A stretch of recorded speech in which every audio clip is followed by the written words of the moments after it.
Dr.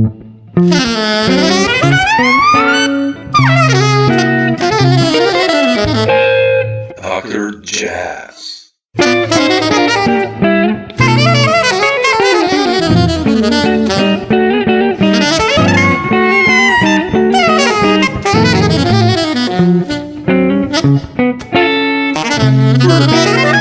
Pat Metheny, it was my first jazz concert that I saw in my life. Was you guys in 1995 in Italy. Oh, wow. And I was just like, man, you know, that period. And you guys in Italy were like amazingly huge, of course. I remember people were singing melodies and stuff like that, and you guys came on and it was just like for 3 hours. So yeah. Yeah, I mean, playing in Italy, the audiences were always fantastic, and they always sang along, you know. I mean, bizarre, right? Amazing. It was incredible, you know, because then you really feel a connection, you know, like they're familiar with the music. Yeah. And, you know, because sometimes when you have concerts, you know, you have the audience and they're separated from the stage. And with this, you know, it's a back and forth thing. It's fantastic. Yeah. I mean, I want to come to Pat Metheny later a little bit. I want to ask you some questions. Sure. But first, to be honest, you know, that's when I first discovered you. And, you know, I'm quite, beside being a musician, I'm like a jazz geek. So I'm like really encyclopedias, listening, collecting albums. And me too. Oh, that's cool. Oh, yeah. No, I mean, as a professor and stuff, you know, you never get tired of learning, you know? Yeah. And but what I mean is like, then I found out that you are this incredible improvising drummer. And, you know, I think all of the people, like friends of mine, musicians, know you're like, you know, amazing cymbal work. And you know what I mean? And I was like, man, no, he's like this, you know, he can do amazing shit, like creative stuff. And so that's why I want to start this talk with your latest group, you know, Wertico, Cain Gray. Great. I listened to so much of this stuff, what you guys did, like that out of space stuff and Without Compromise and Sound Portraits and all these. And it's all improvised, right? 100%. Yeah. We don't talk about anything. That's what I wanted to ask you. Like, what's the work process in this group? And my question, like, you know, I do also 100% improvised gigs sometimes with some groups, but how do you truly improvise, and what do you base your decisions on as a drummer? Sometimes where to go or where to stand behind something, a statement, like a musical statement, kind of. Well, I don't think about it. See, that's the thing. I mean, because if you think, it's already gone. You know, we can't think consciously fast enough to really react to reality. Yeah.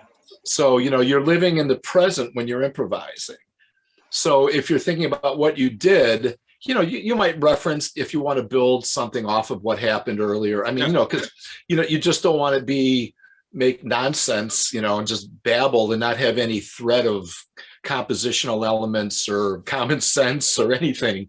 So unless you want to do that. See, because to me, everything that's important in life is to not say, this is never this way and this is always this way, because things constantly change. So there's good and bad in everything, obviously. And so with music, with improvisation, you know, if you look, you know, being, you know, interested in the history of music, I mean, things that were once looked down upon, whether, you know, all of a sudden things change. So, you know, I always, you know, so you had, like, for instance, like if you're into heavy metal music, you know, and you listen, I love it. Also. Right, me too. But, you know, if you listen to Motorhead and you have Lemmy singing, you know, could you imagine him trying to be a crooner with a big band from, you know, the 30s? They would have laughed him, you know, because he didn't have that kind of voice. So things are always changing. And as a drummer, I've seen, you know, you've interviewed some really great drummers, you know, the traditional way of playing, holding the sticks, which was always the way to play. When Ringo came out and he was playing matched grip, people were laughing at him, you know, and now everyone kind of plays that way. You know, it's just always progress. and it's the right time for the right time. So sometimes if people are brilliant, but they're a little too early for the rest of the world to catch up, they're out of luck. They don't, they might get recognition later on after they die, but in general, timing is everything. And so when you're playing 100% improvised music, that you're in the moment. And, it's also reacting to who you're playing with too. So, I've been in a couple bands that have played like this. I mean, from the very beginning, Earwax Control, that was 100% improvised band too. And, Spontaneous Composition was improvised that way. I've done a lot of duo records, where we were just, there's one with the sax player, Frank Catalano, sax drum duet. Everything was improvised. But with Wertico, Cain Gray, we never seem to run out of ideas. We just play, and every time we play, which is not that frequently, because Dave Cain lives in Southern Illinois, about 5-6 hours from me, and Larry Gray, who I've played with since 1976, he's in Chicago, but he also teaches on Champaign, Illinois. So whenever we get together, we usually record it, and it's and we use everything we do. We really don't throw away stuff, so we don't record for 9 days and then find, 30 minutes of something that's acceptable. And it's a really interesting progress because the very first time we played the album Sound Portraits, so because I like coming up with titles for songs and everything. That's the one with the Great Dinosaur thing, right? With what? That track, the Great Dinosaur. I love that. So that one, how that whole thing happened was very natural too, because David Cain is someone I didn't know. And he sent me an email, I think in 2012, saying, man, I'd love to play, together or something. I said, sure, And so he had me come down to Springfield, Illinois, and we did a concert. No rehearsals, really. I think we rehearsed during the sound check. I had to learn the songs with a bunch of musicians that he knew. And then it was this event with a really great chef and all this stuff at this place called the Hoogland Center for the Arts. So we recorded that, and it came out really good. So we wanted to do more, and I recommended Larry Gray, who I played with in many different combinations. And so that very first time that trio played together turned out to be Sound Portraits. Oh, wow. And David Cain's a really good filmmaker, so he filmed everything as well. And the next thing you know, we win Independent Music Award for Best Live Performance Album, and we had never played together before. Amazing. And so David, it's funny how we all work together, because David and I usually work post-production. So, we'll look at the mixing and the mastering and the song sequencing. I usually come up with the titles. You're the one. Okay. I'm the one that comes out with all the titles. And then Larry plays, and then he just lets me and Dave do whatever we want. So it's a really great way of working together, because sometimes, if you have 3 people, then all of a sudden you're, maybe somebody doesn't agree. Yeah. So it's just such a natural occurrence. And the only time we ever really planned anything was on Shortcuts. I said, let's just do really short pieces, because all those are 30 seconds to maybe a minute or a minute and a half, some of them. And I had a stopwatch. So I would just go, and then we'd start playing, and then we would be done, and we used everything, and that was just recorded in one afternoon. But everything else has always been we don't talk about the key, we don't talk about the groove, anything, Oh, okay. Yeah. Did you guys ever consider playing compositions also, or? Oh, we could, but I mean, that's not the idea, right, of this one. Well, no, it's not really the idea. So the idea is to spontaneous composition. Yeah. So the new record that we're working on, I'm not going to tell you the title. I came up with a really good title. Dave and I are just putting it together right now. That'll be our 8th recording. It's going to blow people's minds. It's so cool, and it's so different once again, but it's different from kind of everything. It's different not only from what we've done in the past, but also different from what you can hear out there, which is very exciting. Now, the thing is, to get back to your original statement about people know me as the cymbal player, I mean, it's great to be known for anything as a musician because there's millions of musicians. But, with Pat, there's millions of records that were sold, all this other things that I love just as much. Yeah. You're lucky if you sell a couple thousand of them. Sure. And, coming to Italy, I have a couple bands in Italy. I know. I wanted to ask you this after this. Yeah, we'll get to that. Yeah. So again, to me, the improvisational approach, whether it's 100% improvisation or just playing with other really good musicians, that you have a dialogue, and it's like talking, like you and I are talking, that becomes the improvisation. And then you might have a song that gives you the parameters to, but basically all of it's really interesting to me.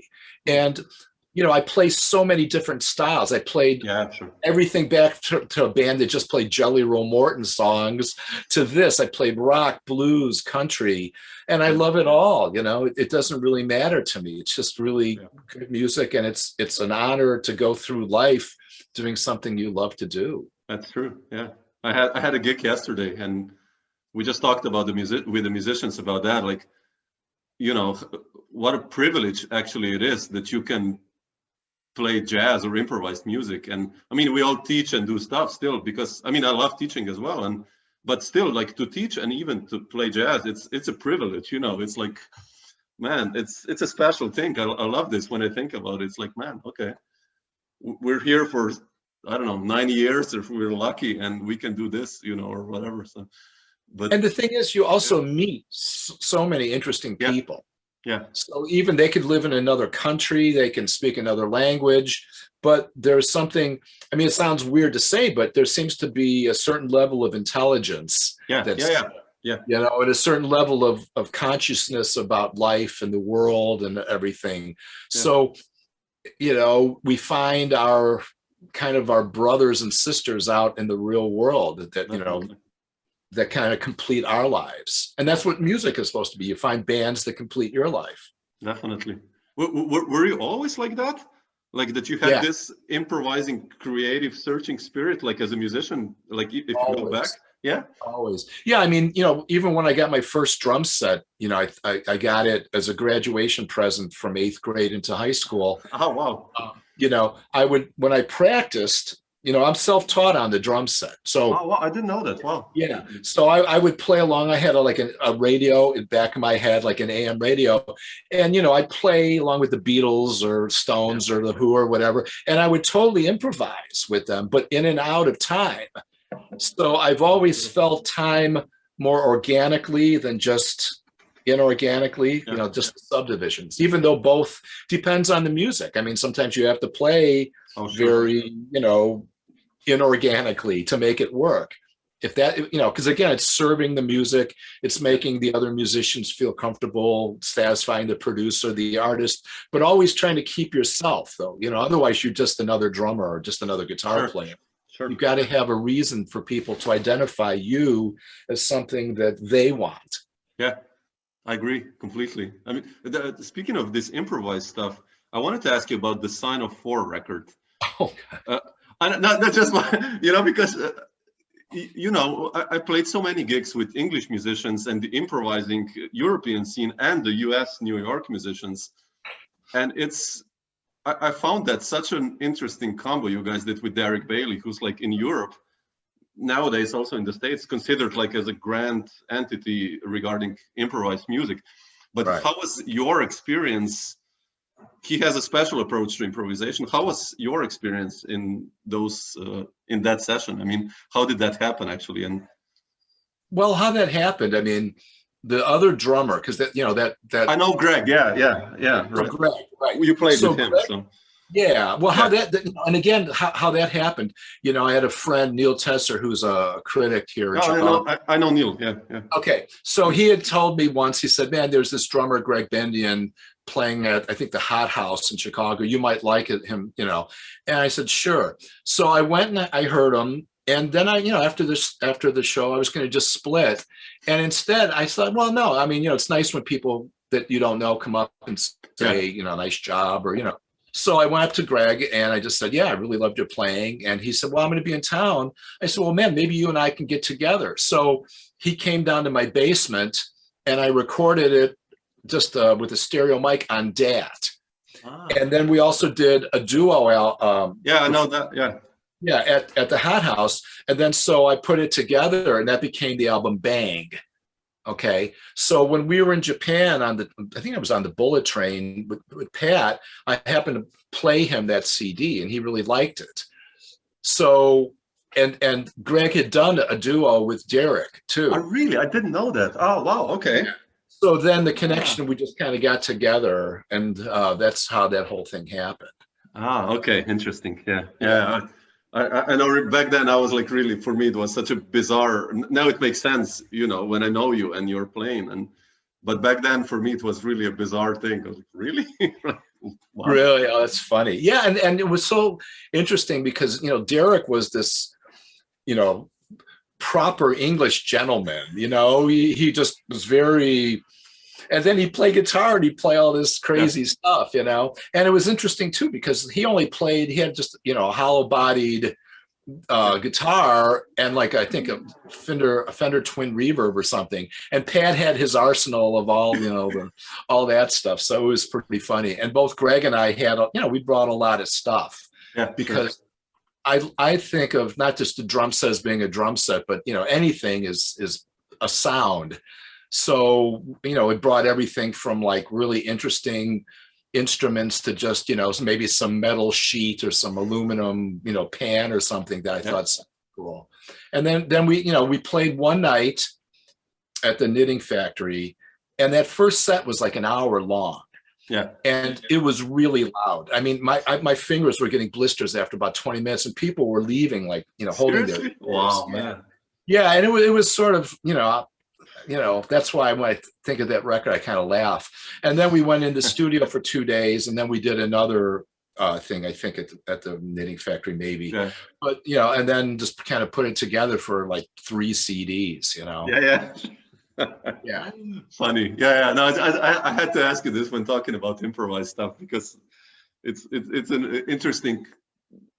Not many U.S. musicians played with Derek. Actually, he was really playing a lot with Europeans, right? So it's right. Sure. Yeah, I know. I've got, you know, Tony Oxley and all. Yeah. I mean, so I'm a big fan because I've been into this. You know, Han Bennett.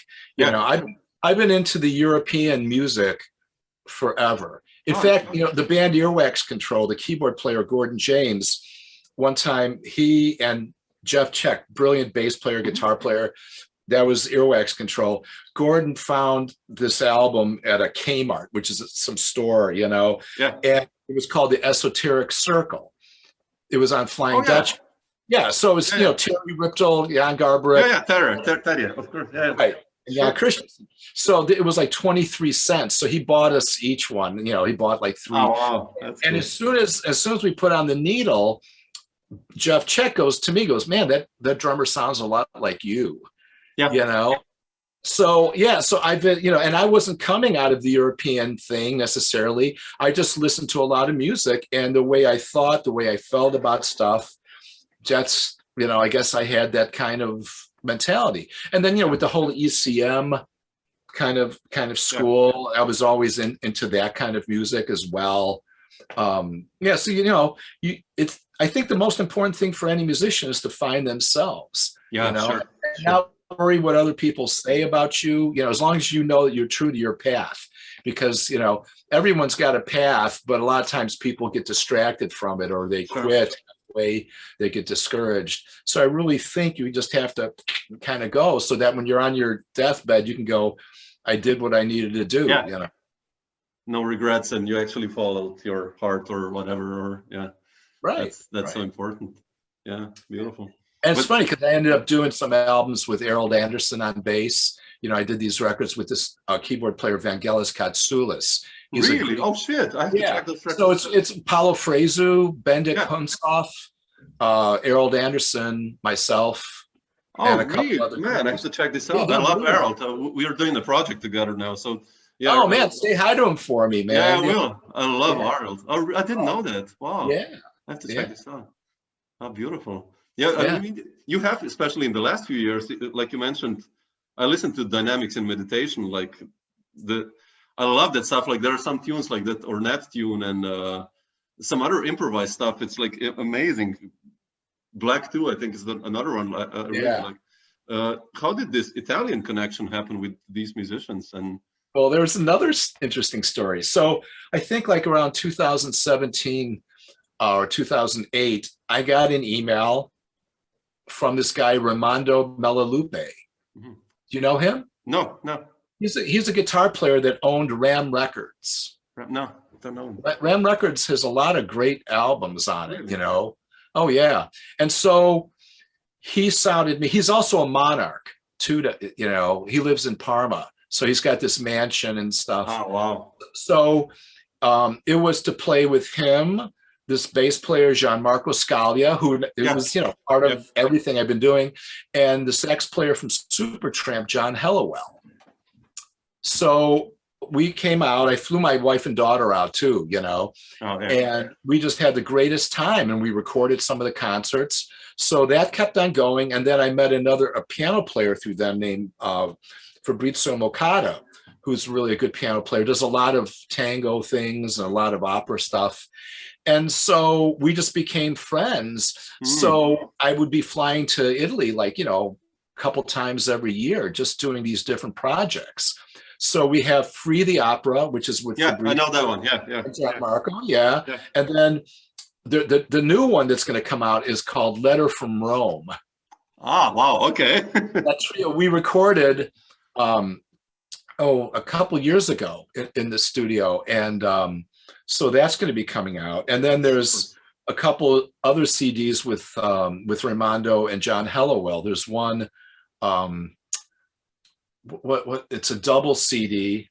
Oh man, I'm spacing out. I can't forget. I'm forgetting it. It's like Live from Tuscany. Yeah, I can even show it to you. And there's another one where we recorded in the studio. I'll show you this in a second here. Please.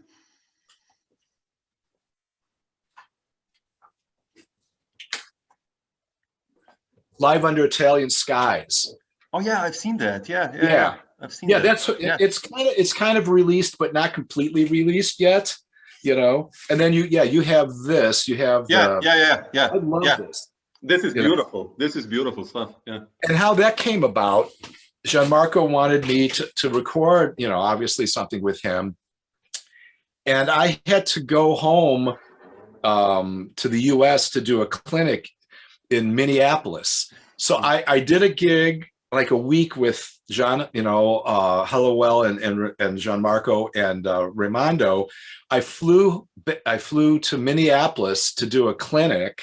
Oh man. Then I flew back, and then I landed, you know, and we went to Udine where the studio is. Stefano Merios, probably. Yeah, I know. And so we recorded for like a day. Oh, wow. And then the next day, you know, kind of put on anything overdubs or whatever and mixed it down. Yeah. And that became that record. And see, you know, again, so natural. I mean, there was nothing, I didn't get any music ahead of time. You know, I like to, you know, sometimes I do a lot of complicated music. I just did John Moulder's new record. Really? Oh man. Yeah. So that's with Richie Byrek and Steve Rodby. And so I, you know, it's like we were just recording. One tune was in 15, one was in 7, you know, and just kind of go and just do it. And you kind of get used to, just like I said, letting the music kind of play you know, and it's really fun. And so all these different people become not only in your lives, but you become dear friends with them, you know, because they're all great people and they're all really intelligent and really talented musicians. You know, Gianmarco is fantastic. Yeah, beautiful stuff. Yeah, that's beautiful. Speaking of, like, you mentioned like 7, 15 or whatever, how do you approach, you know, I'm always fascinated by drummers. I played with so many great drummers, and you know, sometimes I give them, like, you know, longer compositions than the screen is, with changing meters and stuff like that. And you played stuff like this as well.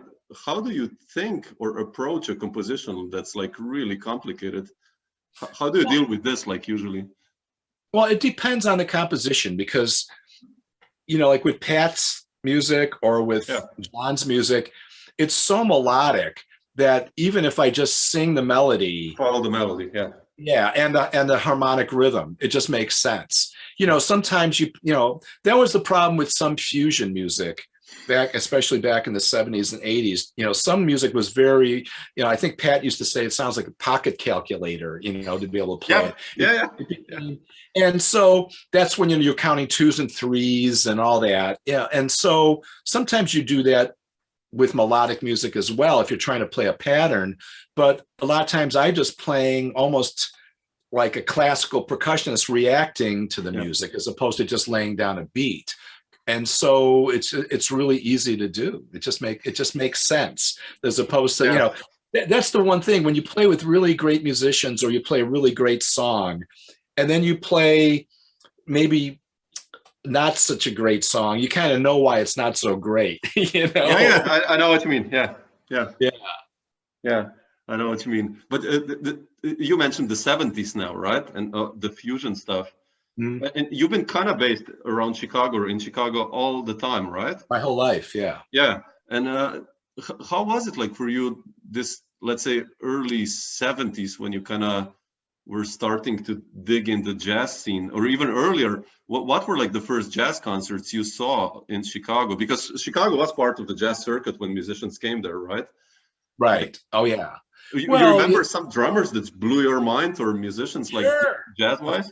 Of course. Yeah, I mean, there was a club that's still around, thank goodness. It's the second oldest jazz club in the country called the Jazz Showcase. Oh yeah, sure. And it actually started at Roosevelt University where I teach, because the owner who just died like a year ago, Joe Siegel, he was a student at Roosevelt. So he would bring in Miles Davis and Charlie Parker and all that.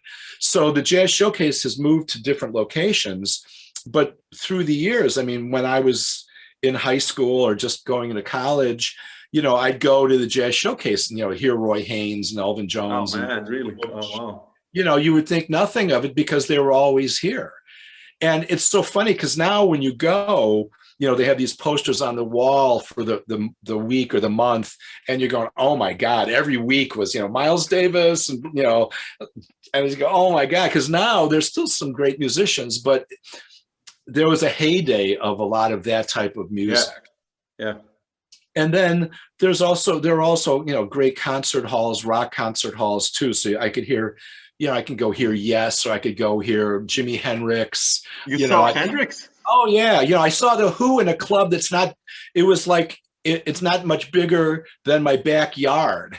I saw them where they blew out the power 7 times. I was literally like maybe 10 feet from Keith Moon. Really? And so there were 7 Keith Moon drum solos until they got the power back on. Oh man! Yeah. So so now why. I saw these people. And I saw them at their heyday, because like when I saw the Who, Magic Bus had just come out. So, can imagine. Or I saw Hendrix in 68, With Mitch Mitchell with Mitch Mitchell and Noel Redding. Oh, man. That's, wow, man. And then later on, Noel and I became friends. Yeah. Really? I mean, Mitch and I became friends. Really? Yeah. Oh, yeah. So it was like unbelievable to be around Chicago. Wow. That's, yeah. I wish I was. I wish I was born too late. But you saw like Tony Williams also with Miles, maybe, or? No, not with Miles, unfortunately. I saw him with his own groups. And I saw him with VSOP. Okay. Yeah. Oh, and then amazing. Then I got a chance to play opposite him. One of the Live in Japan things that we did. Yeah, exactly. Play with Herbie and Ron. So amazing, man. Yeah, that's so beautiful.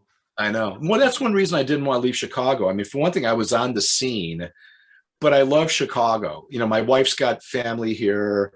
And there was just, because a lot of people want to move to New York or LA to make it. I wanted to ask you that. Yeah.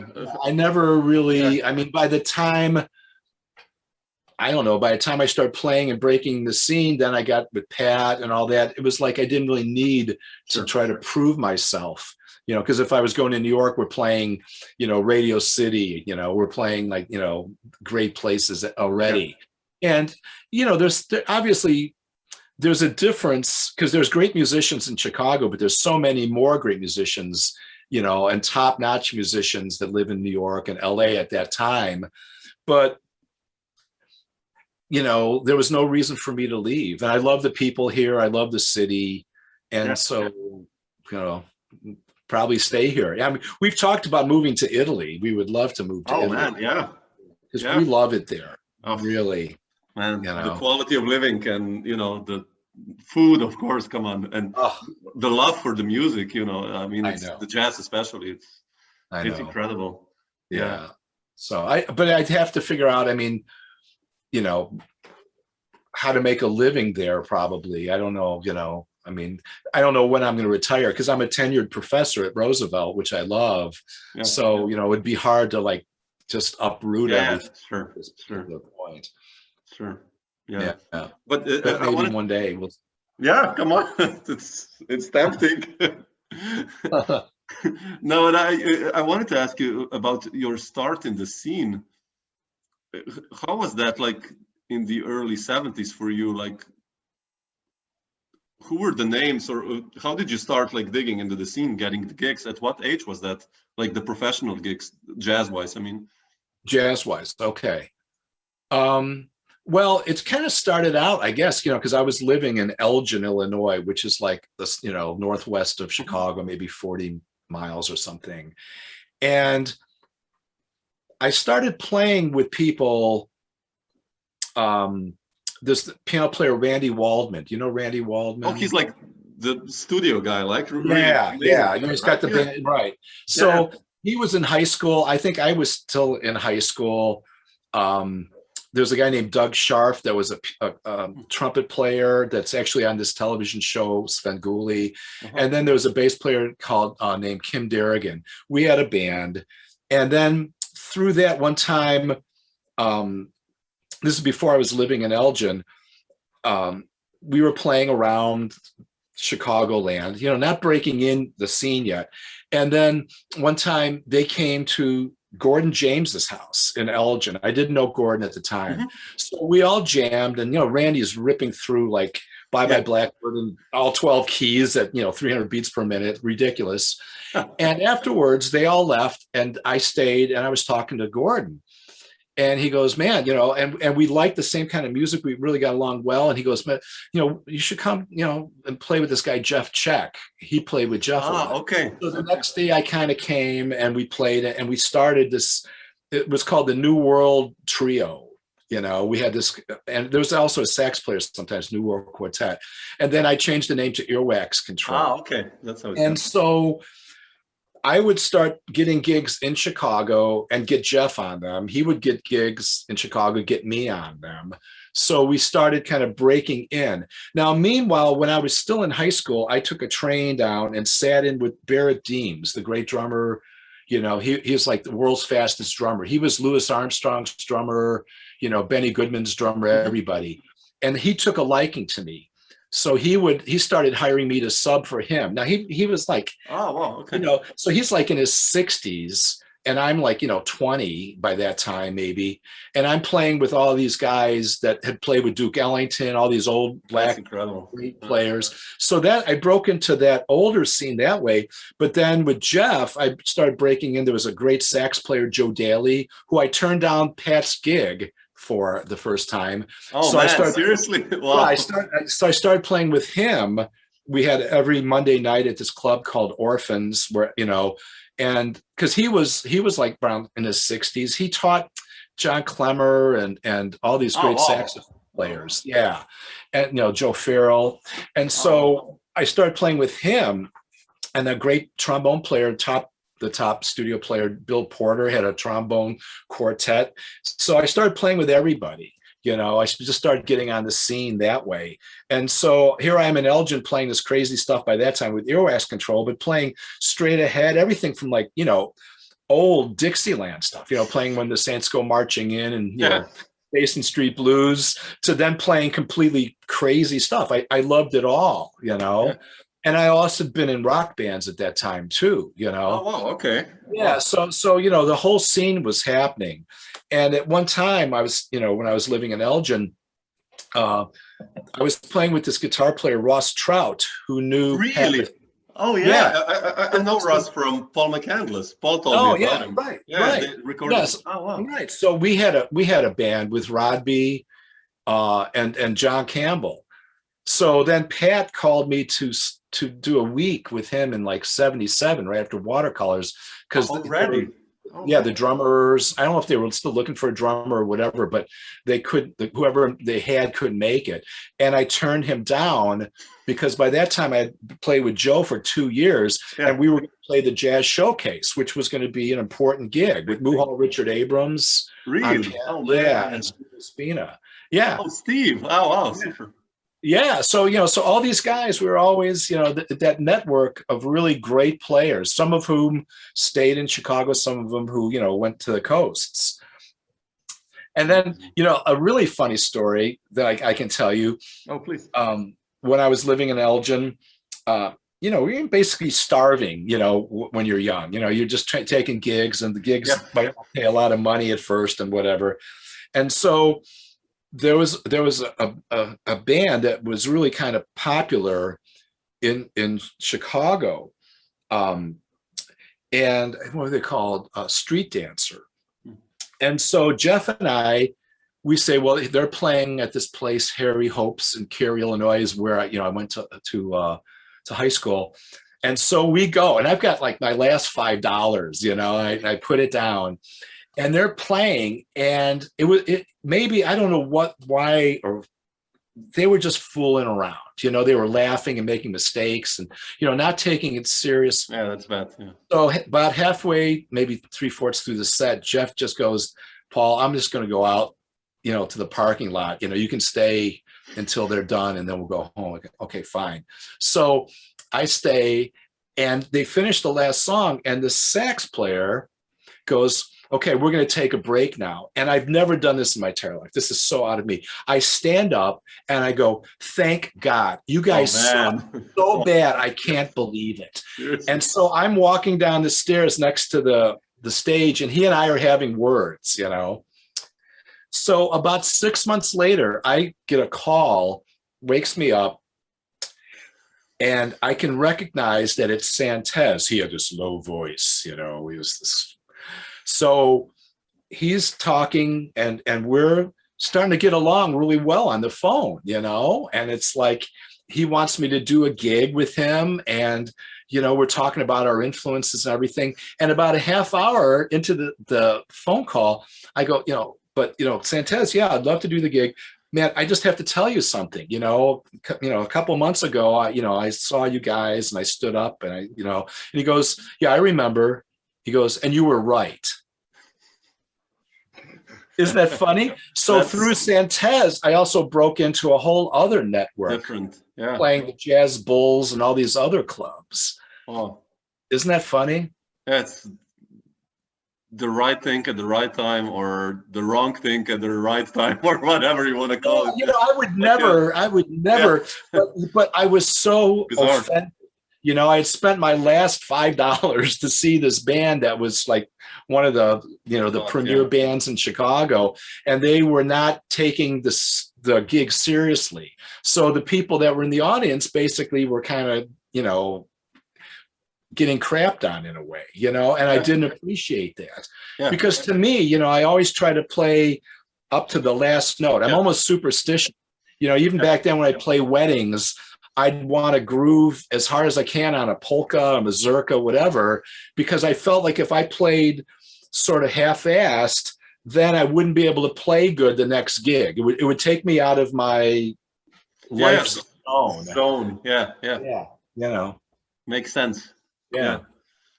Paul, speaking of this breaking into different scenes, I wanted to ask you, I've played like 3 years ago with Howard Levy a lot, and we did an album together, and we toured, and he told me you guys also played together, you know, when you're touring and in the van, and now he also, like a while ago, there were like some live from the vault recordings. Those are incredible. It's fantastic. And I wanted to ask you your story with Howard. I mean, he's part of the Chicago scene for the last also Sure. long No, time. I've known Howard. I've known Howard forever, you know. I mean, I don't remember how we hooked up like the first time. It would have been through one of these bands probably, you know. But I remember playing with him. And actually, I think the first official recording I ever did, you know, a vinyl, was this guy, Paul Berliner. He was an ethnomusicologist at Northwestern, played Imbira. He was like an Imbira, and the kudu horn and the flugelhorn. So he had a band called Paul Berliner and Kudu. And so Howard was in that, you know, along with me, obviously. And so we played so many gigs, and from the vault, I tell a lot of people that's some of my best playing. You know, well, we were so fearless, you know. Really we just went in, we just played. But how many people hear this stuff? See, that's the thing.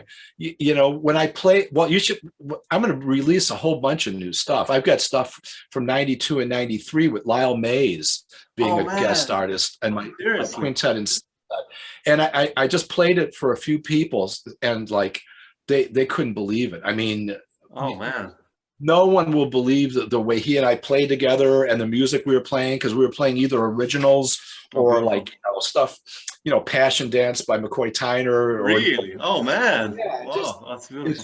It's so good. There's a lot of stuff that I haven't released. And so, you know, I'm 68, you know, you kind of get to that point where, you know, you want people to hear these other sides of what you do. You know, not that I'm done. I mean, I'm working out. Sure. I mean, you don't look 68, by the way. So that's. Oh, thanks. Really, it's so much energy. You know, thanks. But all that old stuff, you know, it's just going to go away.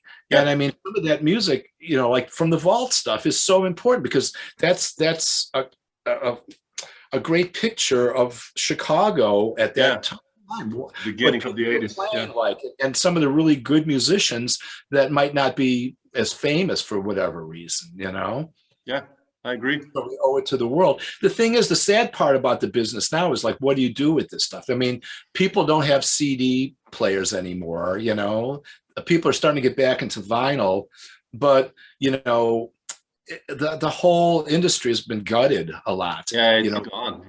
It's you know, so it makes it difficult to know where to put it, because, you know, we should be paid for this too. You know what I mean? If you just give away, you know, it's you know, that's the problem. That's the problem nowadays. Right. We are professional musicians. Otherwise, it's, you know, we're hobbyists too, because we love what we do.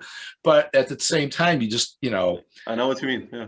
It's really kind of interesting. We have to see where the industry goes, but people aren't used to paying for stuff anymore, and they're not used to quality too, you know, because I mean, MP3s are nice because you can put a lot of MP3s because the files are smaller, but they don't have the really detailed information that engineers and musicians and you know, producers, we fuss on every detail, and then it gets compressed to sound like, you know, it's so weird. But you can't let that get you down. I mean, you know, no. We have to push through all that stuff. I agree. Yeah. No, I just wanted to ask you about Howard, because I love how you sound. It's like one of the most intense music, you know, I've heard. And it's like, also to hear you in this context, it's beautiful, because it's like really. Well, it's so funny. Yeah. And that was just the first three cuts were we just went in the studio in Skokie, Illinois, we just played. Yeah. You know, we just recorded. We didn't think anything of it. You know, it's like, sure. But back in those days, you know, I tell people sometimes I found one of the date books from like 78, and I was playing, you know, probably 14 to 16 gigs a week, you know, between gigs and sessions and everything. I was so busy back then, you know. It was really pretty incredible. Yeah, these books, you know, I did an interview like this with Randy Brecker, and you know, he did in the 70s, he probably did like 67 gigs in a week or something like that, with the jingles and sessions and recordings and everything. And, you know, this kind of leads me now to your 80s period starting with Pat, because you did probably these incredibly long tours. Yeah.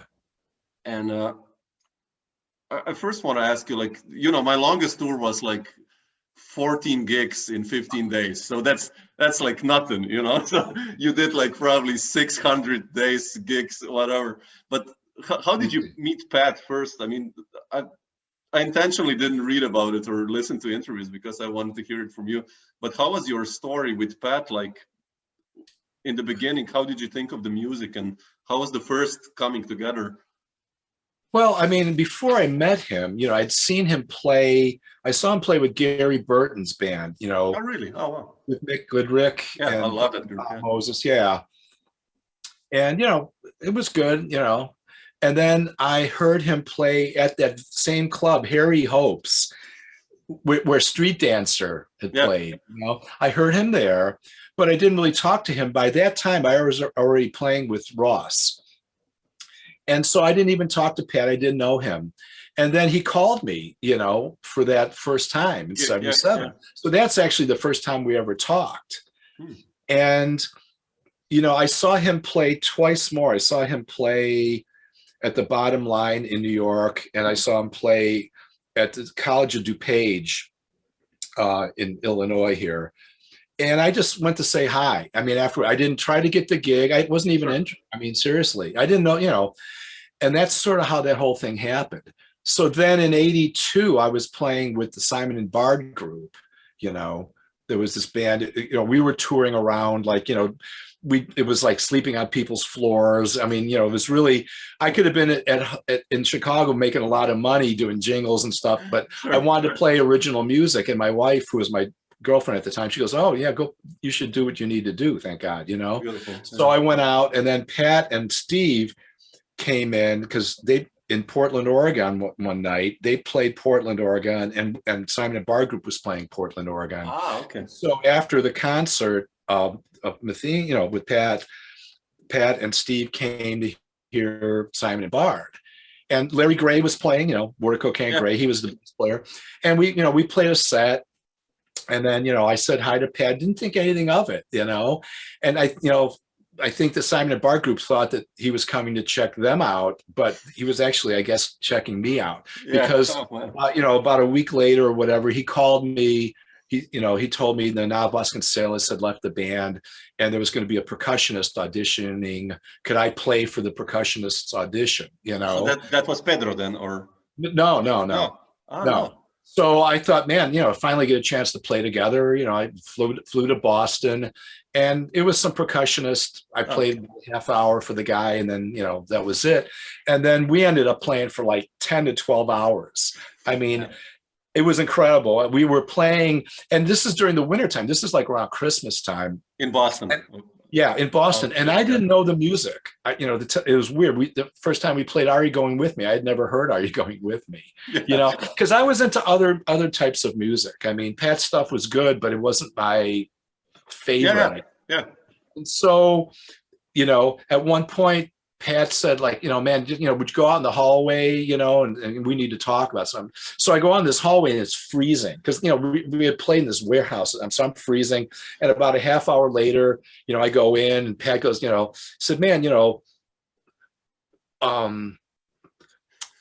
we really like your playing. I mean, you know, it's really great, but, you know, I'm going to be back in Chicago on New Year's Day. You know, why don't you get together with Steve and, you know, learn some of the music, and we could play together as a trio. So I got together. There was no music. I had to learn these songs, you know, blah, blah. And so we played in some hotel, you know, banquet room or something as a trio. Oh, beautiful, man. Wow. Yeah. And then, you know, just jamming, you know, and playing some of the songs. Right. And then, you know, he calls me about a week or so, or 10 days later, and says, like, you know, do you have a passport? And I said, no. And he said, well, get one. You're going to Europe with us, you know? And that's how that happened. Like a 2-month European tour, or 3 months, because it got extended another 6 weeks. It was so long, you know. That was the first time you were in Europe then also? Like, yeah, it was the first time I was ever in Europe. How was that like for you? I mean, well, it was great. I mean, it was so obviously, the flight over there, the first gig was in Oslo. So we ended up in Oslo. And one of the things I remember really vividly, we had rehearsed like a day or something, and I'm still learning the music. The music makes no sense to me because I don't have the charts. So I'm trying to remember what section goes with what's that, tune. And I remember the Esoteric Circle element has a Sibelius statue on it. And so I asked somebody if I could go to the park and see the Sibelius statue. So I remember this vividly. It was interesting because he and I are talking, and he tells me, he goes, yeah, it's so boring here living in Oslo because there's no crime. And I'm like, I'm from Chicago, I'm like, what are you talking about? But anyway, so we do the Sibelius thing, and, we go back. So then the first gig was at the Club 7. It's and Jan Garbarek and John Christensen are in the audience. Oh, wow, really? Oh, and man. So we play. And about the second or third tune, my snare drum breaks. The string on the strainer breaks off. Now, Pat won't stop the show. So one of the techs comes out and duct tapes the snares to the bottom head. So my drum just sounded like a paper bag. Yeah. And it was like 3 hours and 45 minutes. That was my first gig with them. And Pedro's new to this by that time too, So it's funny because the second gig we ever did is in Copenhagen, and that's actually I've got that. Someone sent that. They put it up on YouTube. I don't know if it's still up. Seriously, I have to check it out. Yeah, and it was another 3-hour gig. By that time, Pat had bought me a snare drum. We went to some drum store in Copenhagen. He bought me a snare drum because my snare drum just couldn't handle how the volume of what we were doing and stuff. So that first tour was really crazy, but we played really well, man. I was thinking, oh no, this is going to be awful. It's going to be a mess. And when I listened to it, I go, there's some few loose moments, but man, we were killing this stuff, Yeah. And it's so different then than it is now, because when you were there, you were gone. I mean, to call my girlfriend, I might call her every 5 days because, you had to use the hotel phone, and the surcharge on the hotel phone in Germany. Yeah. Oh, yeah. One time I remember vividly, Pedro called Argentina for about 20 minutes, and he comes down, we're going to check out the next morning, and his bill was like 600 marks.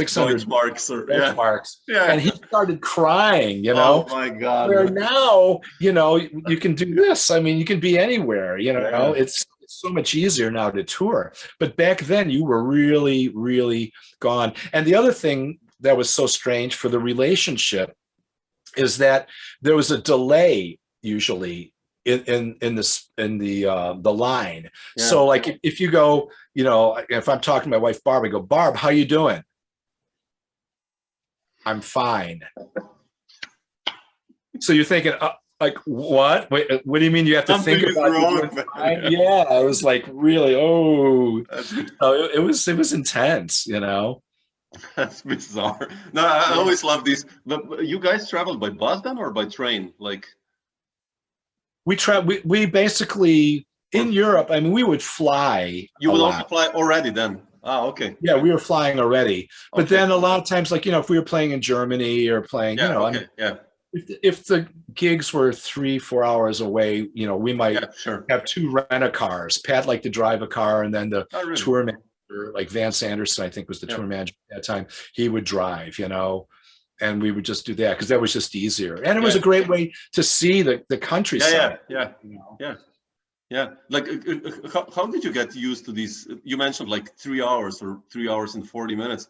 How was that like for you? Like, let's say on a 2-month, 3-month tour, playing 60 3-hour concerts. How did you hold on? I mean, like regarding physically and all that. It wasn't that hard for me. No, sometimes we would have to play like 2 2.5 hour shows with like an hour break, or 2, it just, I could still do it if I had to, Sure. Yeah. Because I play really relaxed, you're like a painter, man, or like, thank you. With like, so beautiful to see you. Yeah. Thank you. Yeah. So when you're doing that, you're dancing, you're not pushing. And the other thing, there's no repetitive motion to get like tendinitis or anything. Because if you play the same way over and over and over again, you're going to wear out everything. But if you're doing this, nothing is being used repeatedly for any length of time. So it's being relieved as you're using the other stroke that you're hitting something with. Yeah, so that makes a lot of sense. Yeah, I mean, speaking of, I just wanted to ask you also this regarding how was the working progress for you as a drummer within that group? How much freedom did you have as a player?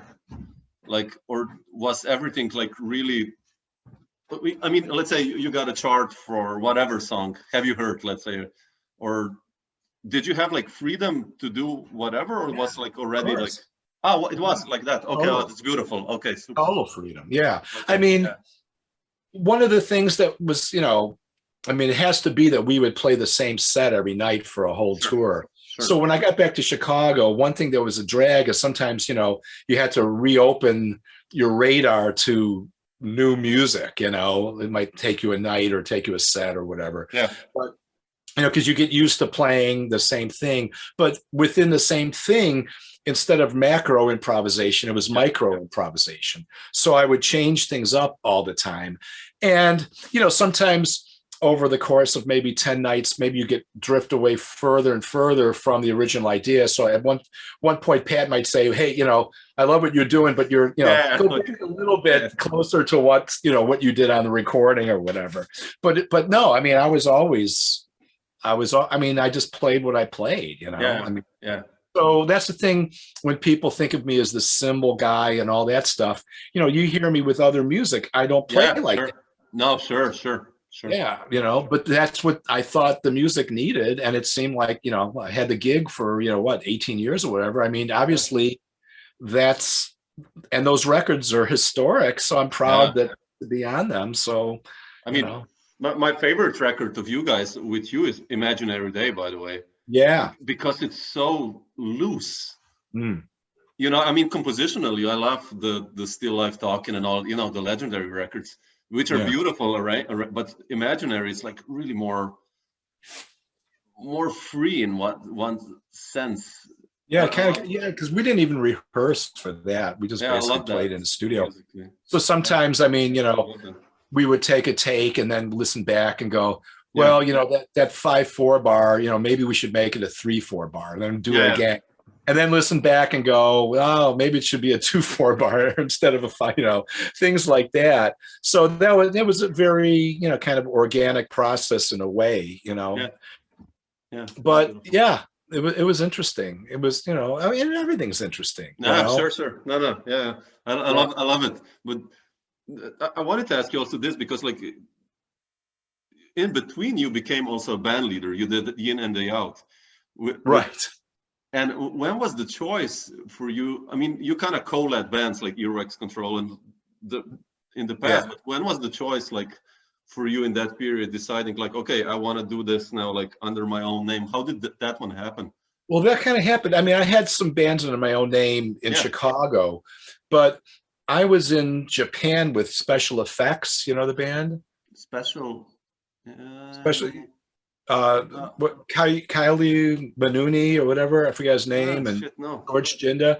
Yeah, they were like a New York fusion band. They had They have a lot of records, Special Effects. Oh man, shit. And okay. Yeah, so I did like a tour with them, and George Jinda, who was the percussionist, who's deceased, he hooked me up with some producer. He said, man, I know a producer that might want to do something with you.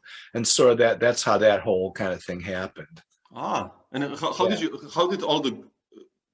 you have like the most amazing musicians from Dave Hall and Victor Daly, all these guys. How did that happen? All the musical.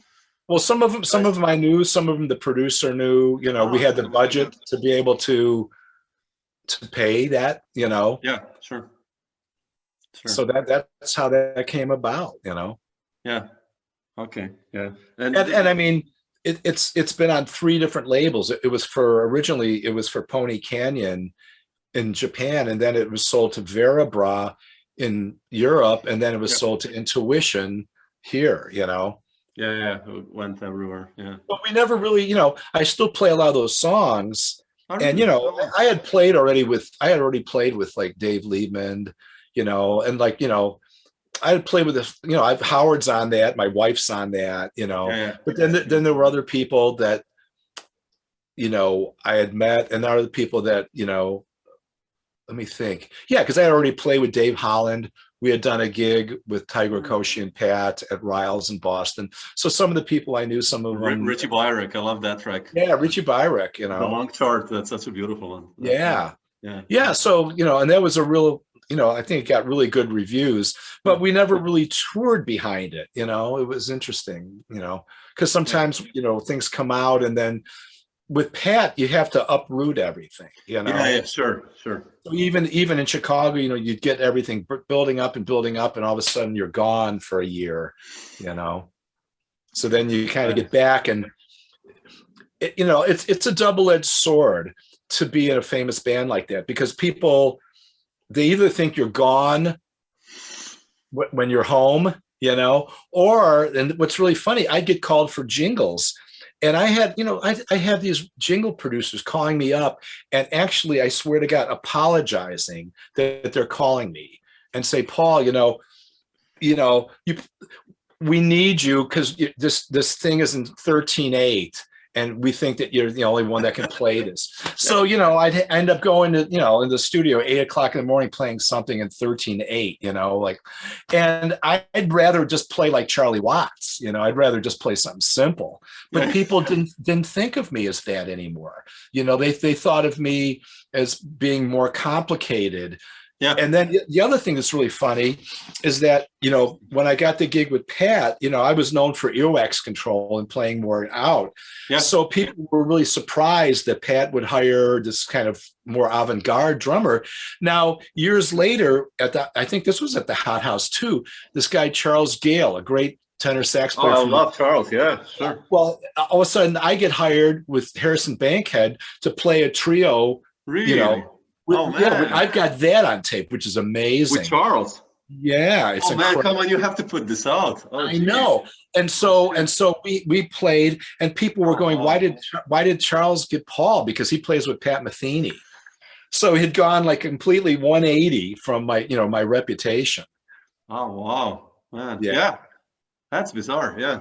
Yeah. Interesting. Oh man, but with Charles Gale, come on, we need this, man. Oh, well, you won't believe how good this is. Oh, I do believe. Yeah, sure. And the recording is amazing too. Man, yeah. That's the thing, because in the old days, I'd record everything on cassette. I had a really good Sony cassette player and a good stereo mic.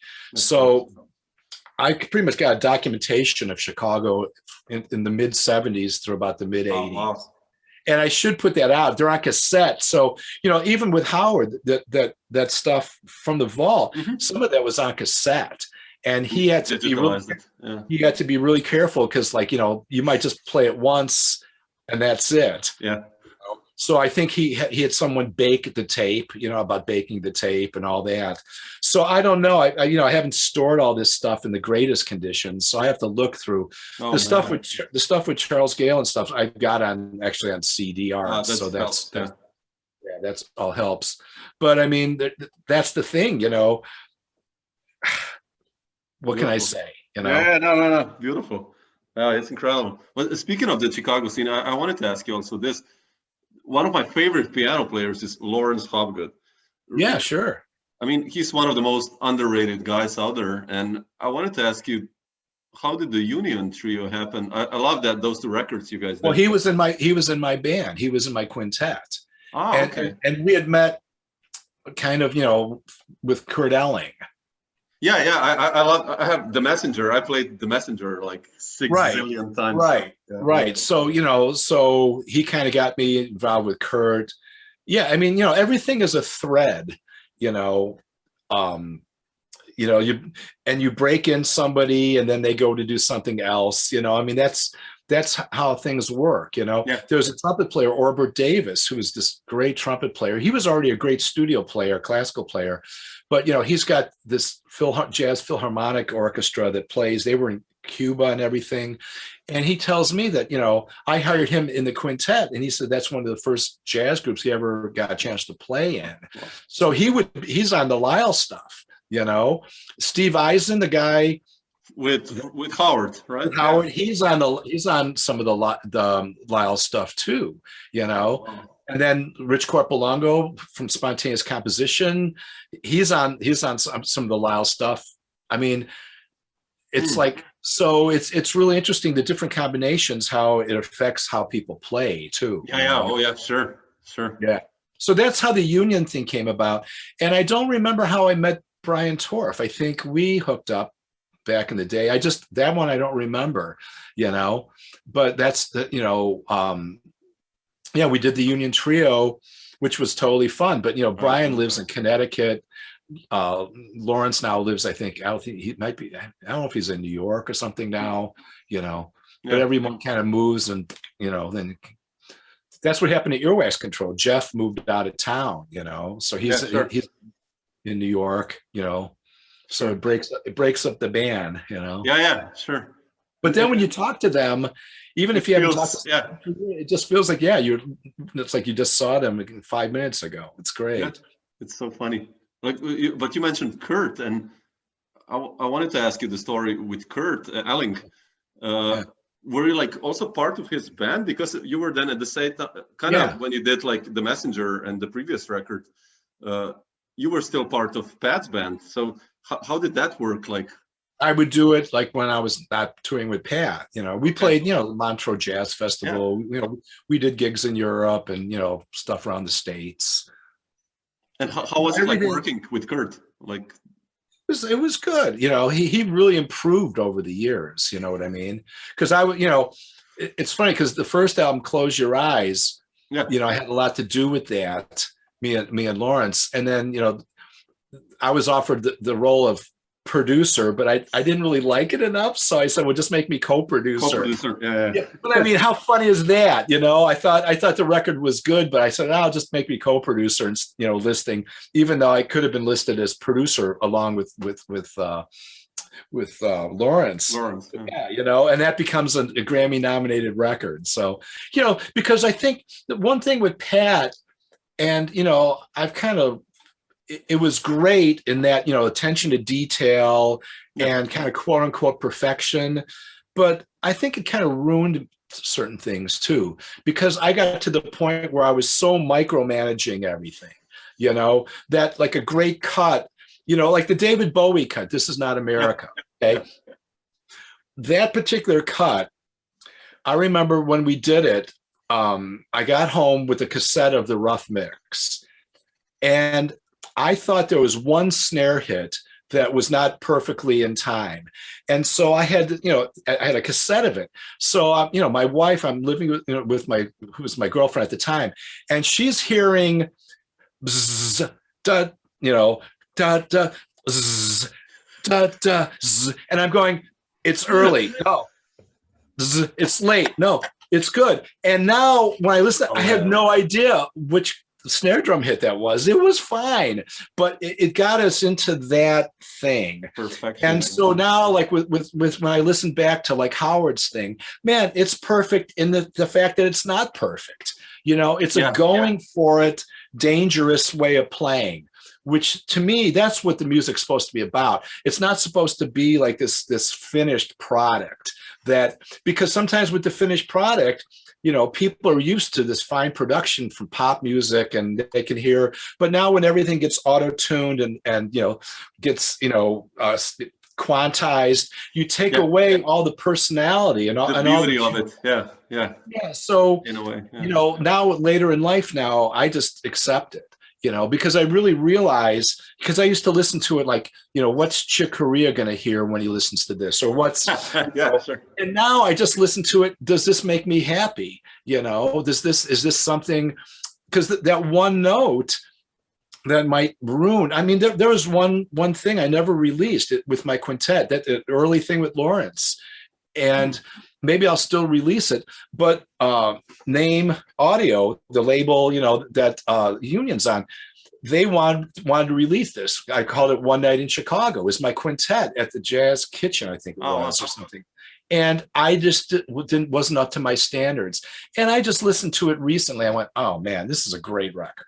this would have been great to put out. But I was like, this here, this is not in tune here from the, and this is like, maybe they didn't play the head exactly perfectly. What was I thinking? So, you really start, and that's been the problem, I think. Now, I mean, even with the education system, you hear a lot of young musicians that have all the chops in the world, but some of them don't have anything to say, because the blues and all that stuff came from life. It came from trying to get your passion out, trying to get your sorrow out, trying to get your hope out.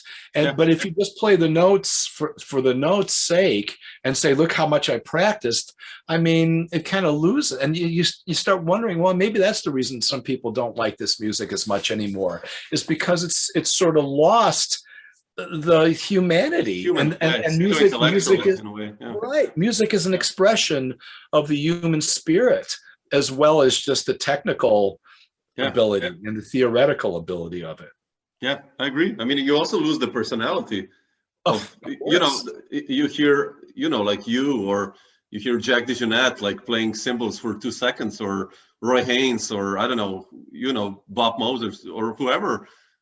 And nowadays, many, even in guitar world, especially for me, like as a guitarist, it's so hard to recognize a voice, like in the past, you hear Frizzell or Metheny or Schofield or whoever playing Django or Django, Charlie Christian, Charlie Kristen, right?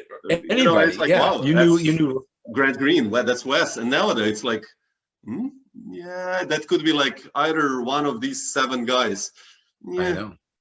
So I know what you're saying. There's something to be said that the more great players there are, and then there's a branch off from those great players, and there's a branch off from those players, it gets watered down, the stuff kind of, and the possibilities. I mean, like when you think of Philly Joe Jones, for instance, who I got to know really well, the Philly Joe beat, the rim click on beat 4, you say that and everyone knows that's a Philly Joe groove, that's his beat. Now, trying to do that nowadays, like how would you do that? Well, that's one reason I wrote the book, Turn the Beat Around, too, because if everybody's playing 2 and 4 backbeats, how many songs have the backbeat? Well, now I call it the front beat. I termed that on 1 and 3. You could probably name maybe 10 songs that do that. And why?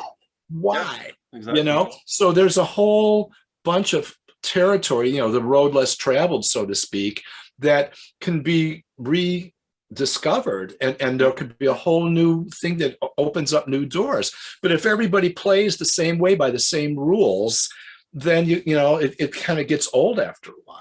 Yeah, and boring. Yeah.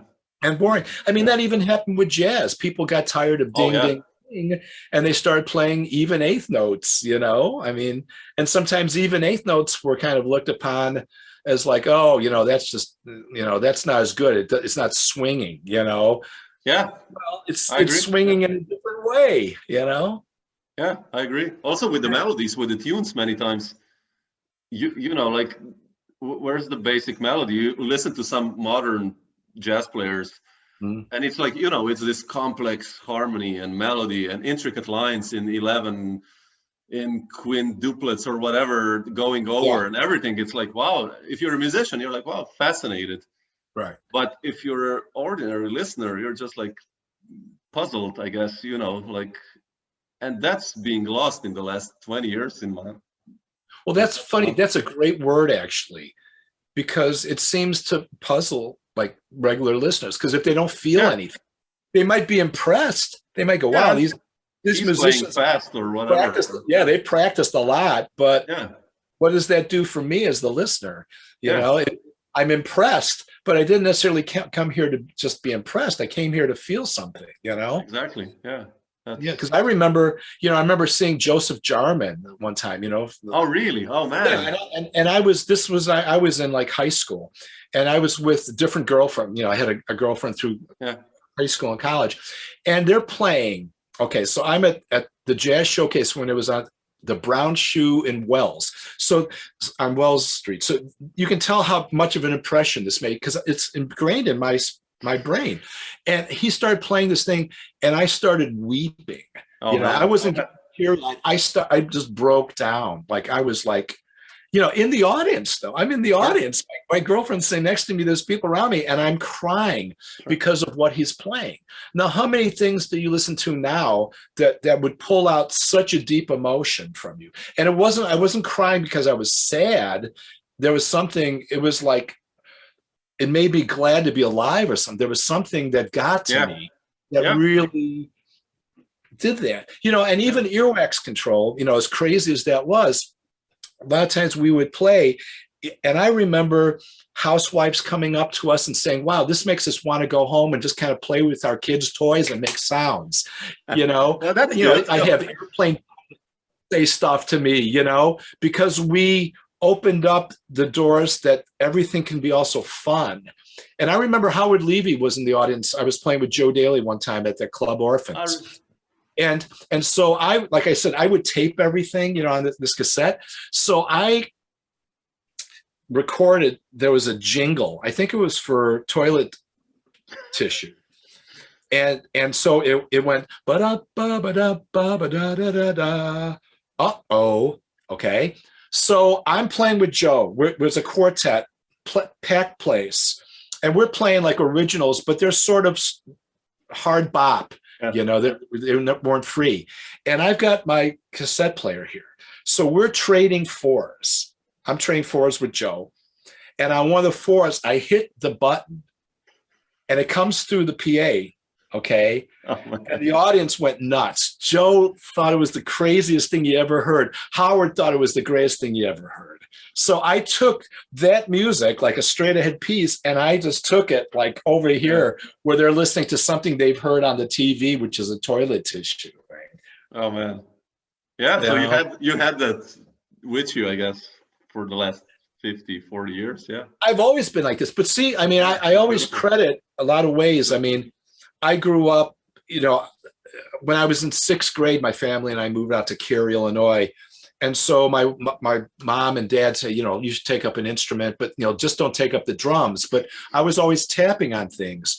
So I joined the grade school band, and the band leader, Vern Pade, he was a sax player. He taught me how to hold the drumsticks, and he taught me how to read music and everything. And so the next thing I know, all my friends who had been playing drums in that band since they were 8 and I'm 12, all of a sudden I could play better than them. I sat down at a kid's drum set and I could just play it better than him. I don't know why. I never sat at a drum set before. Natural abilities. Yeah. So all of a sudden, I'm the soloist in the grade school band, blah, blah, blah. So then I'm going into high school. And my grandmother bought me a drum set, for my graduation present. And then between that time, I meet the high school band director, and he wants me to join the school band. And I'm like, I don't know. I'm not, So anyway, I'm playing the drum set. I'm teaching myself how to play. I asked my mom for drum lessons. She goes, no, just do what you're doing. I told you how I'm practicing, right? Buying a lot of records, listening to everything from rock to jazz to ethnic music. So finally, I was really into sports and chemistry. And so the band director, he goes, Paul, I want you to try out. I said, okay, So I try out for the school band, but I don't look at any of the rehearsal, the practice material or anything. So there's 5 chairs in a concert band. I try out. I come in 8th because I didn't look at anything. Sure. So he expands the percussion sections to 8 people to get me in. Oh, wow. And then later on, he would let me improvise on like symphony pieces. I like what you're doing more, I mean, I would do when in the marching band now, by now I'm the band leader, I'm playing bass drum and cymbal. I did not want to play snare drum because I wanted to augment stuff. I had someone write to me, so that's why his name was Donald Ahrensberger. He's still alive. We're dear friends. I dedicated my book to him. He would take us to go see like Duke Ellington and Count Basie and all these people, and they'd sit with us on their breaks. So I'm sitting here with Duke Ellington next to me talking about music. You know, he was that kind of band. Man. So long story short, why I'm bringing all this up is because he let me just be free. He didn't go, no, you have to play this way, you have to do this. Yeah. So otherwise, I would have just later, I would have not done that, you know? So I was surrounded at an early age with people that let my creative muscles keep on building. And I try to teach like that too. You know, sometimes people think, you know, you have to teach this rigid way. Well, get somebody else to teach a rigid way. I want to, if a young person's creative, let their creativity let it be, and inspire them to trust themselves. Because sometimes people don't have enough faith in themselves because they think, well, who am I, to do this? I need guidance. Well, yeah, you need guidance. But, you know, if someone's playing the wrong way, like they're going to hurt themselves or they won't be able to advance technically, of course, I'm going to show them that stuff. Yeah. And I'm going to give them foundation on how to read and interpret charts and all those things. But as far as getting their own sound, a lot of times, someone will come down and they'll want a brush lesson. Somebody I never met. Okay, sure. I'll say, okay, first play how you play brushes. And I go, oh, I can't. No, don't just show me what you do. And they might play this weird way, but it sounds really cool. Yeah. And I'll go, okay, well, keep that because that's your thing. Now, here's other ways that you could do that. Yeah. My daughter, when she was, I think she was like 6 months old, the first time I sat her down at a drum set, she took like the sticks and brushes, and she did like 3 things that I've never seen anybody do, which I kind of stole. I was like, oh my God, no one's ever done that. The way she struck things and the way she did these things, I went, wow, that's fantastic. So many things get, maybe because they're not quote unquote legitimately thought of, that's but everything, all the rules are broken down. In the old days, you were never supposed to bury the beater into the bass drum head. Now everyone does that. Yeah. It's a dead stroke. It's like with African music, you have a dead stroke. You're playing, either congas or you're playing a djembe or you're playing there's an open stroke and there's a dead stroke. Yeah. So why not utilize that? But if you played the Western style, everything was like off the drum. Bizarre. It's bizarre. Or like I said, the traditional versus the match. Now the open-handed thing. Why do we have to play cross-handed? Yeah, exactly. We were taught that way. Why not play open-handed? Yeah. So again, man, it's exploring things that have not been maybe explored enough, or exploring things in yourself that make you unique as an individual. I agree. Yeah, I love this openness of you. I mean, like musically, and like now personally, I see you're like really. So I love that. But you mentioned. I just wanted to ask you. You mentioned Joseph Jarman, right? Yeah. There's like all these great players like Roscoe Mitchell and. Yeah. So I've got a duo thing from the Hot House. Greg Bendian, myself, Roscoe Mitchell, and Evan Parker. Are you serious? No, which is unbelievable too. Recorded? Yeah, I've got it on a CDR. It's amazing. Oh man, but you have to release that, man. Well, I want to be careful with making sure I do it the right way too. Yeah, sure, but wow. Yeah, I know. There's so much. Also, wow. Yeah. When they're both circular breathing, man. Yeah. That was like to play behind that. How did that happen? Like those gigs, like. I don't know. I mean, again, how just people, they call you, man, and the next thing you're doing stuff, or you get a reputation for being a certain type of player, or that's amazing. I mean, that's the one thing. When you get older, I don't go out every night and hang out. I don't drink. I don't. I mean. So you kind of get off the scene a little bit, because when you're on the scene, people see you and it's like, oh, Paul, man, you're in town. Oh man, what are you doing? I got a gig next Thursday or something, But at the same time, I kind of like my privacy. Yeah. I kind of, I don't feel like I'm lazy if I just want to watch television, because I can just relax. I mean, it's my life. I want to have a life. That's one reason. You've done a lot. Hang it out, so that's one reason to leave Pat's band too, is because that last record, Imaginary Day, got 3 Grammy nominations. It won 2 Grammys. So that's a high point. Now, my daughter, who had been born, I stayed home for her birth, rather than I could have played a gig in South Korea. I stayed home for her birth and then flew out and did the rest of the tour. I wanted to be a good parent and good husband, as much as a good musician. Sure. So, you value your time. And I think you play the life you lead. You play your view of everything. You play your sense of humor. You play your cultural awareness. Like if I'm playing a blues, I'm not going to play like a blues like a marching band drummer, unless I'm asked to. But I'm going to play it dirty. I'm going to feel the earth when I'm going to play a groove like that. Yeah. Makes sense. But people don't really realize that. They just think it's just it's a technique that you play. Once you get your the mechanics of the instrument, then you regurgitate the patterns that you've learned. No, man, no, you don't do that. I mean, I've had tons of books, right? That's who used to buy records and books. And I wouldn't go through all those books. I would read all those books, like I'd read Stick Control or something, but I might not practice the whole book because I see the mechanics of it and I look at all the possibilities.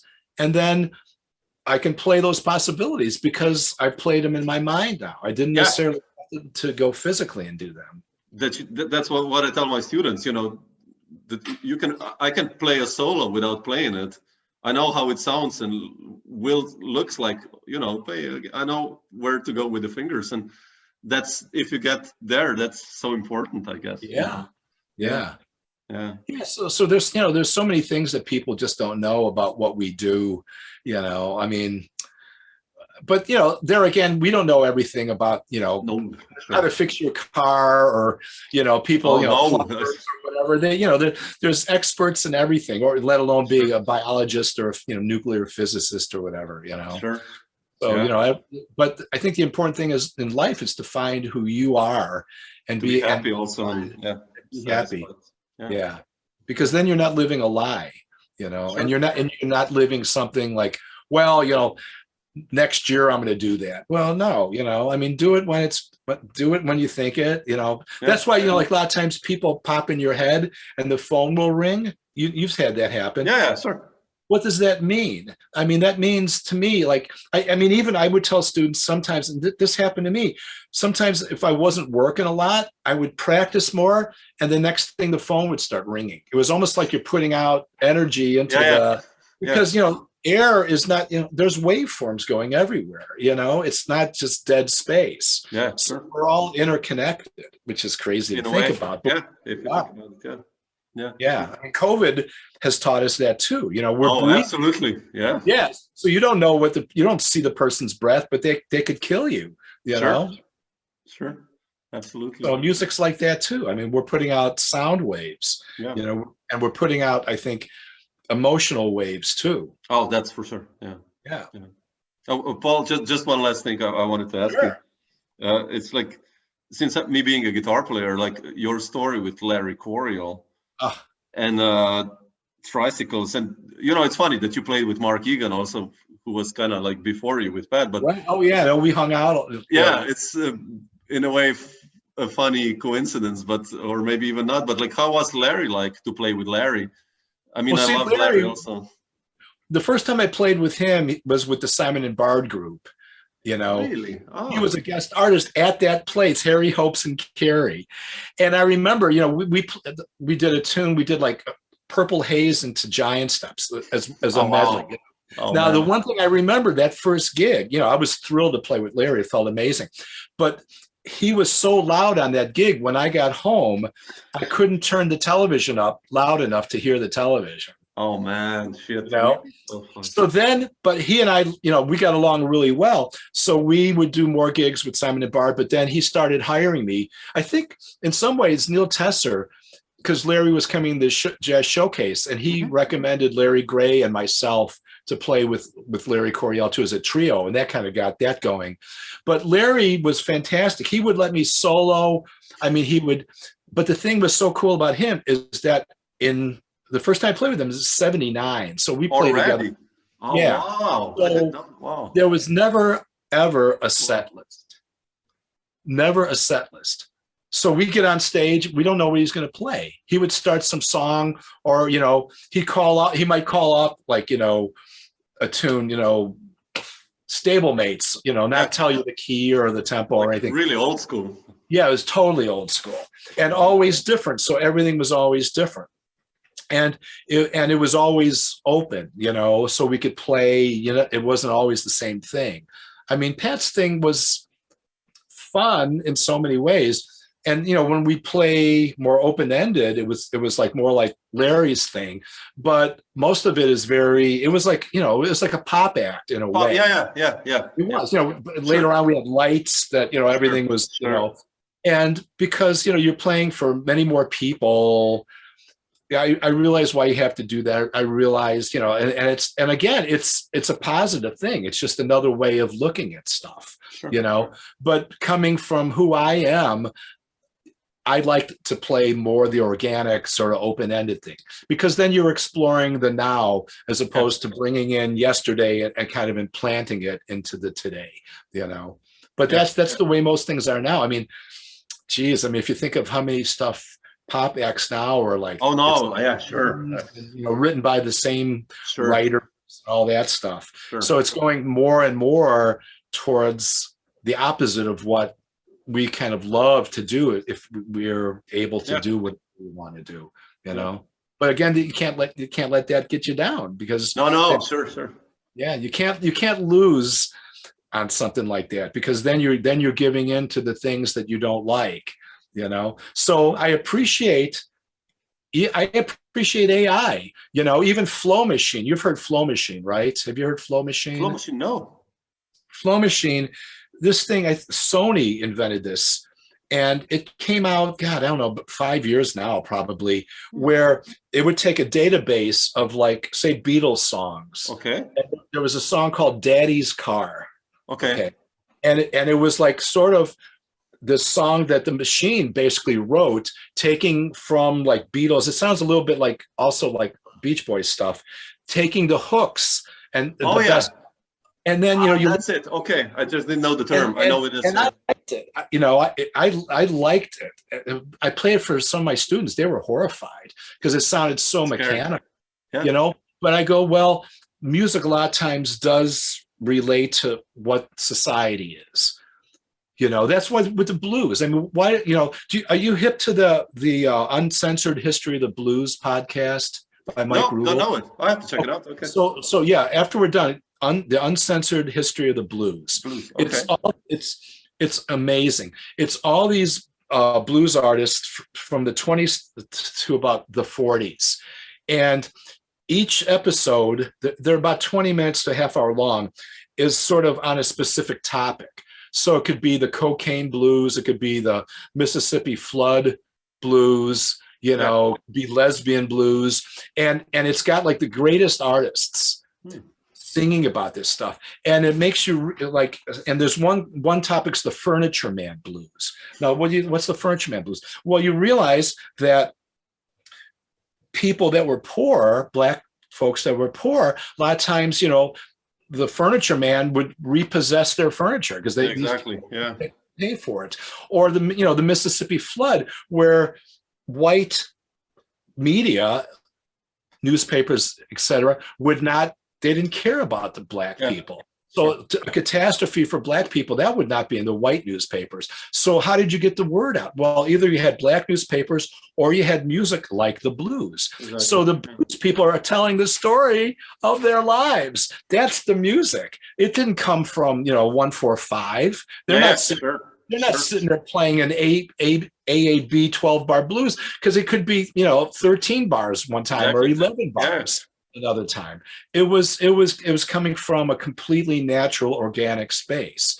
And jazz was similar to that too, So all the original musics kind of start from a real place. There's also a great book by Ted Gioia called Music: A Subversive History. Okay.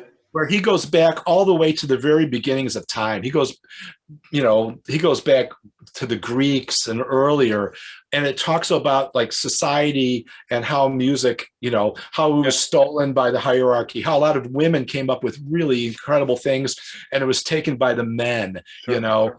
That's a fantastic book.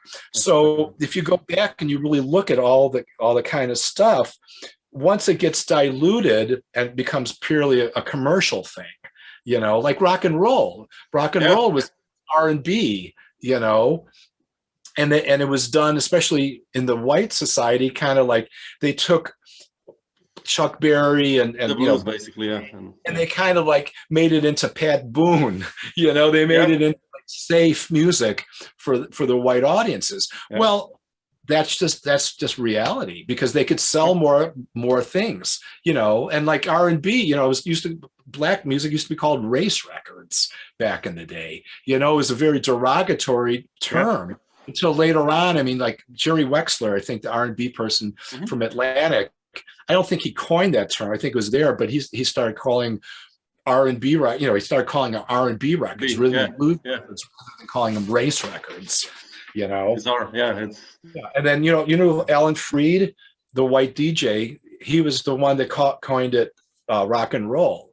He was a New York DJ that went to Cleveland, and his career was ruined by payola. Him and Dick Clark. Sure. Dick Clark got off scot-free. Alan Freed kind of got busted for the whole thing.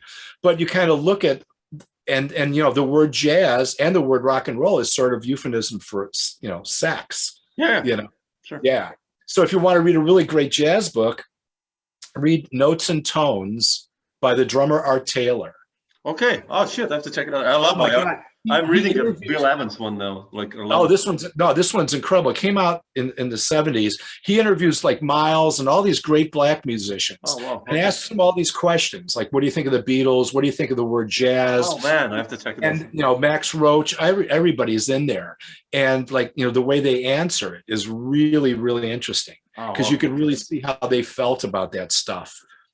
When they see stuff kind of being manipulated. Even the word bebop, when they asked Dizzy Gillespie what they think of the word bebop, he goes, man, that we did not term that. He said he would sometimes announce a song and there was no title yet, so he went by bebop, boo, ba, ba, bam, bam, and someone finally writes bebop, and just how that's kind of. So I forgot who it was, but someone said, man, you shouldn't call your music bebop, because it makes people not take it seriously. Yeah. Isn't that interesting? But yet in jazz education, bebop is the hierarchy of jazz for some people that think that way, Yeah. It's bizarre if you think about these things. Yeah. It's really bizarre. Nowadays, it's even stranger. Yeah. Which one? Nowadays, it's even more strange with the pop music. When you see how it's basically lost anything that has to do with music, actually, almost. It's just, the music. The thing is, the music that we saw.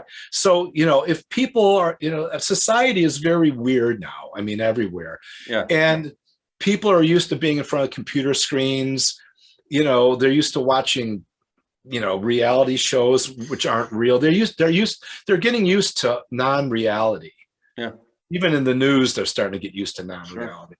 And so that music is kind of like, it's like a pacifier, for that kind of way of thinking, which is kind of scary, because it makes it weirder for older people, unless, like for me, I like to keep up with everything. So I can recognize the movement of time. But at the same time, it's scarier because a lot of the older things, I remember, I teach some non-music major courses. Mm-hmm. Okay. Like I teach social justice through sound, which I invented. The power of Black American music. I came up with that. Rock music, its role in society.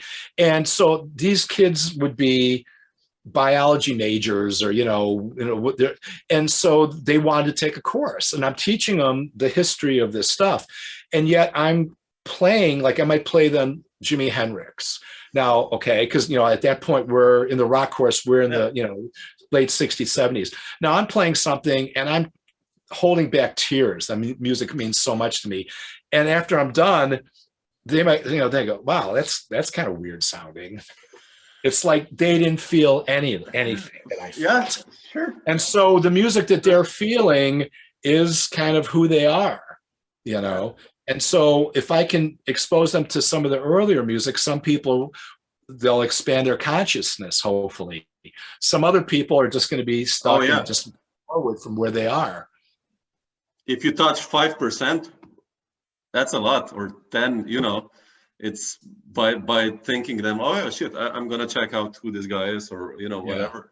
Sometimes I teach and people don't know, you know, the teenagers, when I tell them John Lennon or even John Hendrix, they're like, who? Jimi Hendrix. I'm like, they're like, who? That? I'm like, are you serious? Well, there's a really funny story.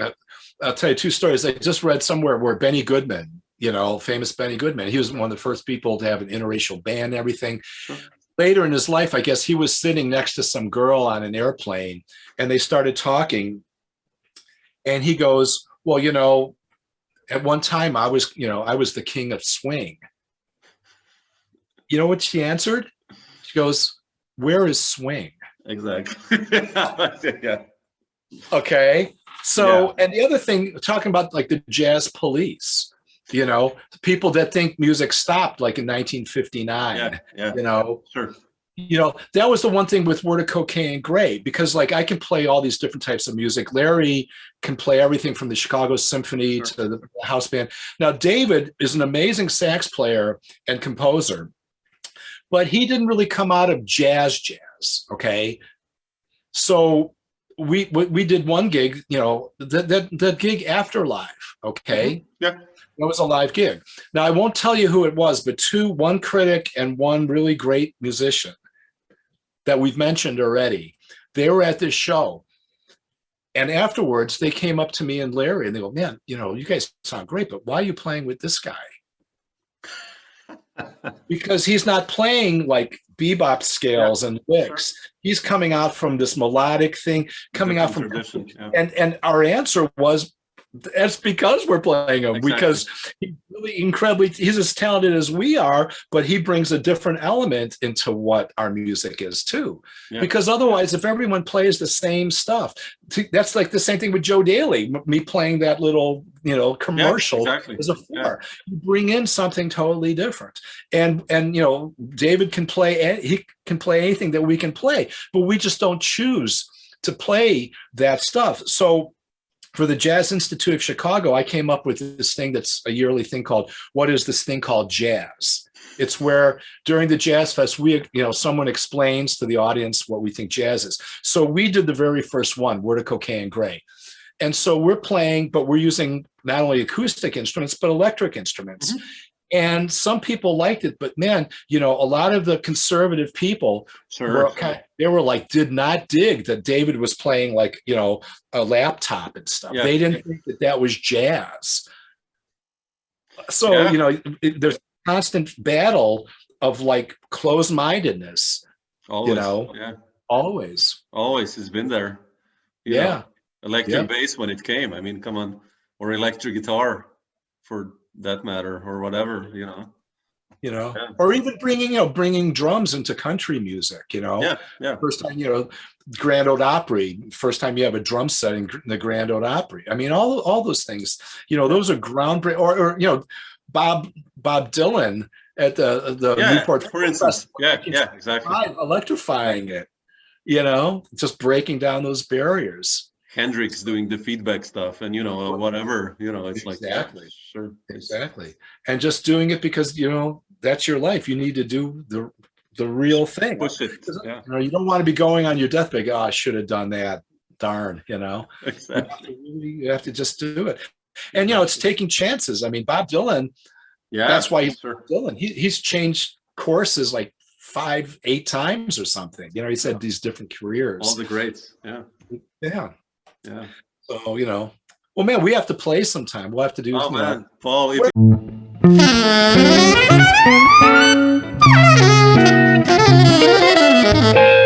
Dr. Jazz.